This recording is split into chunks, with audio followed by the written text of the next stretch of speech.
여러분 안녕하십니까?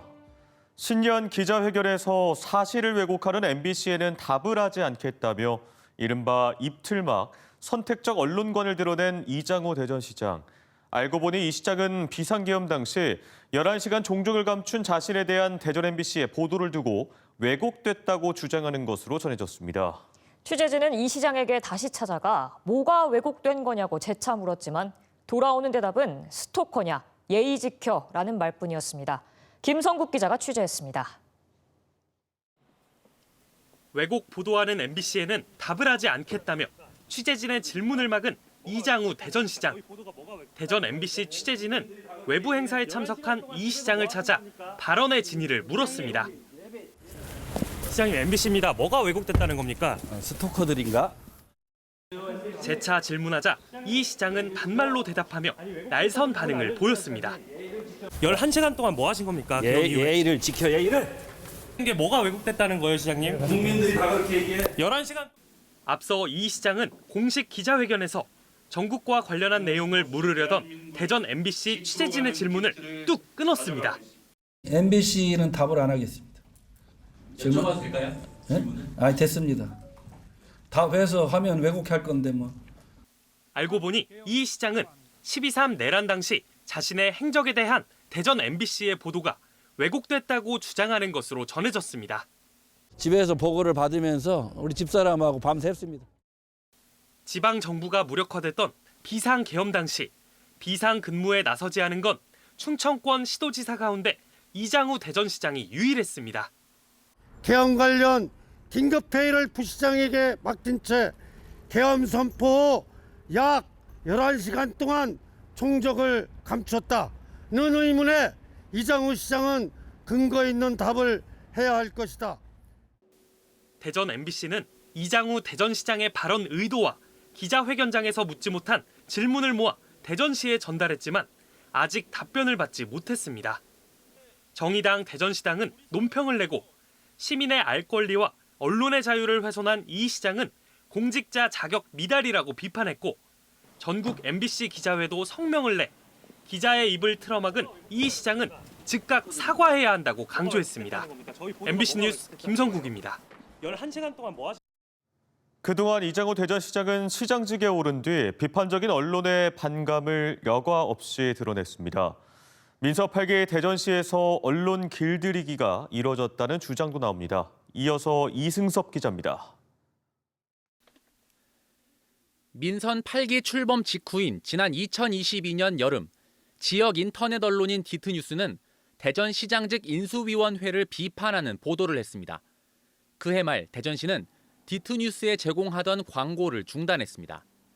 대전시정을 지적하는 보도가 이어지자 당시 디트뉴스의 대주주였던 타이어뱅크 김정규 회장은 해당 기자의 해고를 지시했습니다. 디트뉴스 노동조합은 민선 8기 들어 대전시가 사주를 회유하거나 광고비 집행을 볼모로 삼아 비판적인 보도를 틀어막았다고 주장합니다. 대전시의 전현직 대변인실은 이에 대해 광고비 집행 과정을 잘 모른다거나 예전 일이라 언급하기 어렵다는 입장으로 알려졌습니다.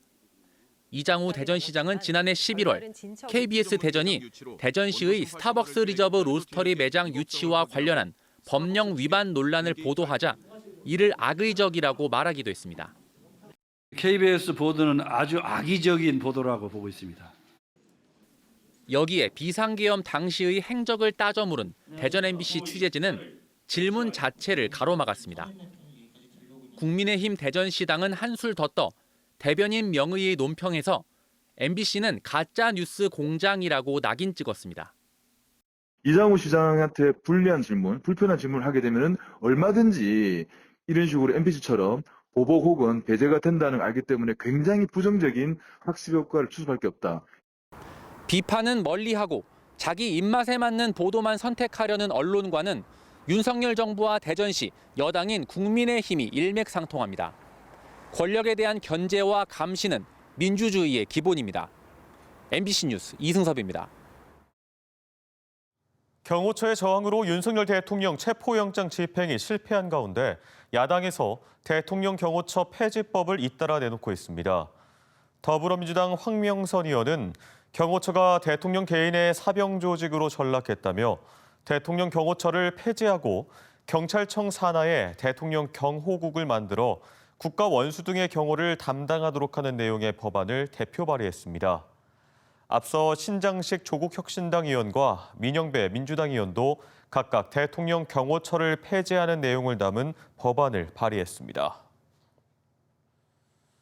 지난해 1월 기념 촬영 도중 동료 여성 의원을 성추행한 혐의로 30일에 출석정지 징계를 받은 이종담 천안시 의원에 대한 처분이 대법원에서 최종 확정됐습니다. 천안시 의회는 지난해 6월 본회의에서 이 의원에 대한 30일 출석정지 징계를 의결한 가운데 이에 불복한 이 의원이 대전지법 등의 징계 처분 집행정지를 신청했으나 지난 2일 최종적으로 대법원에서 기각됐습니다. 이에 따라 이 의원은 오는 28일까지 지방의회에 공식 출장 등 각종 의정 활동을 수행할 수 없게 됐습니다. 대전과 세종, 충남 지역에서 내리는 눈발이 점차 굵어지고 있습니다. 모레까지 곳에 따라 최대 20cm의 눈이 내리는 만큼 각종 피해가 우려되는데요.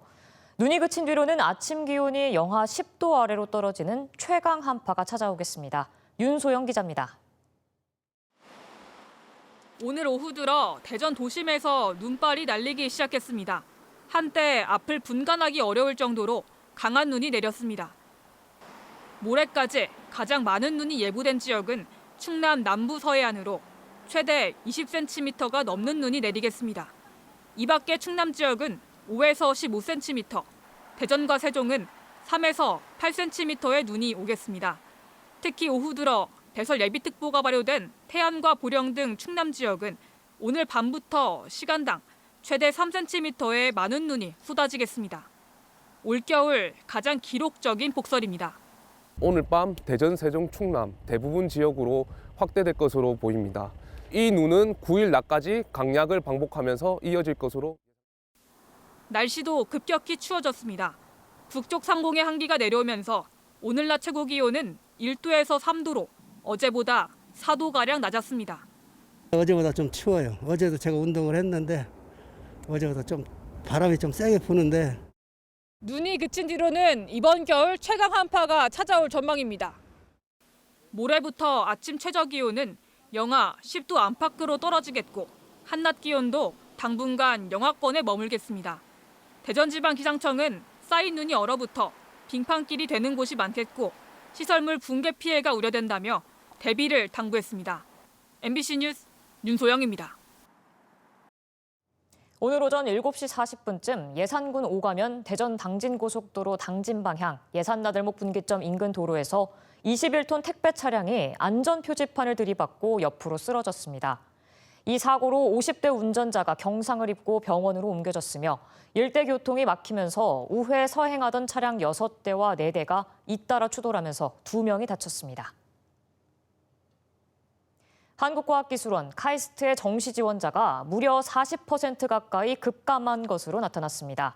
종로학원 분석 결과 카이스트의 2025학년도 정시 지원자는 1,333명으로 지난해보다 37.9% 감소해 전국 4개 과기원 가운데 감소폭이 가장 컸습니다. 경쟁률도 지난해 107대 1에서 88대 1로 하락했습니다. 종로학원 측은 의대 정원 증원의 영향이 큰 것으로 분석했고 이공계 최상위권 대학 중복 합격으로 인한 이탈도 많을 것으로 예상했습니다. 코로나19 영향으로 줄던 체불액이 경기 침체 장기화 속에 다시 늘고 있습니다. 대부분 업종에서 체불액이 늘고 있지만 특히 고금리, 원자재값 상승으로 경기 자체가 실종된 건설업 비중이 커지고 있습니다. 문은선 기자가 보도합니다. 자연재해 위험 개선지구 정비를 위한 배수 펌프장 공사 현장입니다. 올 연말 준공 예정인데 새해 시작과 함께 공사는 중지됐습니다. 시공사와 하도급 업체 간 임금 체불 문제가 불거진 탓입니다. 아산시 발주공사라 믿고 들어왔던 업체는 장비 대금 2억 7천여만 원을 떼일 처지입니다. 대출받고 해서 그냥 나갔는데 이번 달은 아직 12월 월급 못 줬죠. 이제 대출도 이제 꽉 막힌 상황이 돼버리고 해가지고 죽을 맛이잖아요, 진짜. 장비와 토목 등 지금까지 시가 확인한 체불 규모는 10억 원에 달합니다. 업체들은 기성금 일부를 가압류했고 이미 선급금과 2차례 기성금을 지급한 아산시는 계약 해지를 포함한 조치를 검토 중입니다. 코로나19 영향으로 감소하던 체불액이 다시 늘고 있습니다. 대전지방고용노동청이 집계한 지난해 충청권 체불액은 1,800여억 원, 2년 사이 40% 넘게 늘었습니다. 제조업과 서비스업 등 대부분 업종에서 증가했는데 특히 건설업 비중이 커지고 있습니다. 지역적으로는 세종 지역 체불액 상승폭이 눈에 띕니다. 체불액 자체는 적지만 2년 새 2배 넘게 늘면서 상승폭은 충청권에서 가장 높습니다. 6개월 내지 1년 뒤 후행지표다 보니까 다른 제조업체가 많지 않은 세종 지역의 경우에는 그런 부동산 경기가 가장 민감하게 반영되는 걸로. 경기 침체에 인건비를 줄이기 위해 공사를 쪼개 여러 업체에 재하도급하는 불법 하도급도 체불 증가의 한 원인으로 꼽힙니다. 대전노동청은 설 명절을 앞두고 오는 24일까지 3주간을 체불 예방과 청산 집중지도 기간으로 정하고 체불 신고 전용 전화 등 전담 창구를 운영합니다. MBC 뉴스 문은선입니다. 다음은 저희 방송의 희망 2025 이웃돕기 성금을 보내주신 분들입니다. 온경 매포 흑염소 대표 800만 원, 한국직업능력연구원 직원 일동 275만 원, 김광규 주식회사 지산전기공사 대표 250만 원, 세종의 길 두발로 대원 일동 200만 원, 세종시청 출입기자단 100만 원, 세종시 기자회 100만 원, 사단법인 세종미래일반산업단지 입주기업체협의회 100만 원, 세종조치원 문구유통 50만 원, 세종주식회사 베이트리파크 50만 원, 세종청년희망팩토리 사회적협동조합 50만 원, 세종사랑퐁당 어린이집 30만 원, 주식회사 세광전기에서 20만 원을 보내주셨습니다. 성금을 보내주신 분들께 감사드립니다.